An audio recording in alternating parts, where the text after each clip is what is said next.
What is going on, guys? Welcome back to the Eddie Express DFS podcast. We're going to go over NASCAR.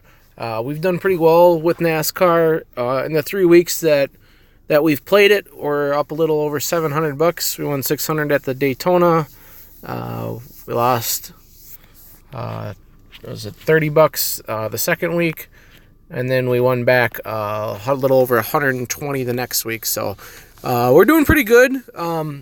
Pretty good in NASCAR, so we're going to roll the dice again here. There's not any really stud racers that are starting in deep positions. I guess the biggest one would be Kyle Larson at the 31 spot. But Kyle Larson hasn't really been driving all that good. He's kind of been all over the place. He's got 2 top 10s, but they weren't anything high. He's got a 7 and a 7, 26, 16, 24. So he's really hasn't had a whole lot of dominator points as well. If you look at fastest laps and laps led, he did well at the quick trip race. He had quite a bit of dominator points, so that's why he got to 89.5.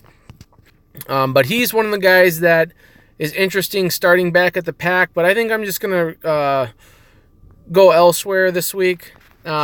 First guy we want to get Kevin Harvick. He's put up 85 in his last 2 races. He won last week. Or no, he did not win last week. He started in the 1 position, finished in 4th. This week he is the odds-on favorite. He's a pretty heavy favorite. He's a 9-4 Vegas favorite. So that's pretty high up there. He's put up 85 2 weeks in a row. He's expensive, but I think he's worth it this week. Comparing him to like these other guys, Busch is starting in 4, Keselowski's in 5, Truex is in 9. So they're all starting pretty high up in the race, and Harvick is starting at 8. So I think that if he wins the race, which I expect him to do, and if not, he'll be racing towards the top. He'll get you some plus points for the place differential. He'll lead a lot of laps. He'll have a lot of fastest laps. 8 spot's a really good spot for Kevin Harvick to start out in this race. Next guy I like is Eric Almirola. He's been racing really well. He's got 2 straight top 10s. And this week he's starting out in the 14 spot. So if he squeezes into the top 10, then you're looking at 6 or 7 points just for place differential, as he's starting out 14. So I think he makes quite a bit of sense this week. Next guy I'm going to talk about is Clint Bowyer. Boyer's been starting to finally find a little bit of form. As you can see, he has not raced all that great this year. Last week was the first week that he went up in place differential opposed to being negative. But he's another good racer. He'll be rolling around in the top 7 in my opinion, and starting out in place 26. I think that makes for a really good place differential spot here. Don't expect a whole lot of dominator points from him. But he's still a good race car driver, and I think that he can finish in the top, 8 or 9. So that's a good start for him. So we'll take Clint Bowyer. Last one that I'm going to give you, I think is going to be pretty popular this week.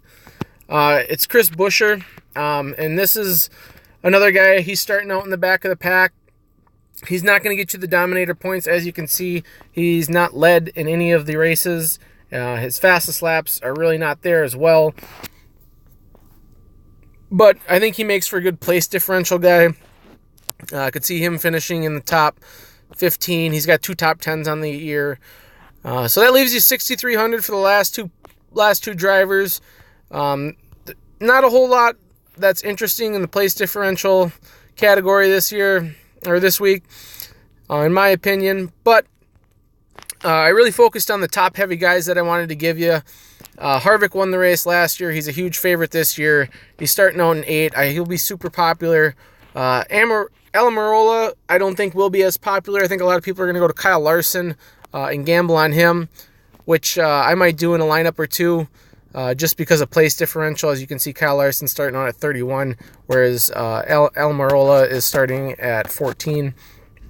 But anyways, we've had success with NASCAR, so we're going to roll it out. There's the 4 right there that we're going to start out in our main lineup. We'll play 3 lineups in the $10 tournament like we do every week. So we play $30 a week, and we're up $700 on NASCAR.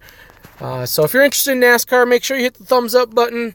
If you haven't subscribed to our channel yet, please do so. Also, I work for Draft Dashboard, and I will leave a link in the description below where you can try out DFS Tools 30 days for $1. That gets you access to MLB, NBA, NHL, and NFL for now. They're looking to add more sports in as well, but just another offer for you guys. You can try out some tools if you play in those sports as well. Alrighty, NASCAR fans, thanks for stopping by. Show some love to the channel and have yourselves a fun Saturday night or Sunday morning.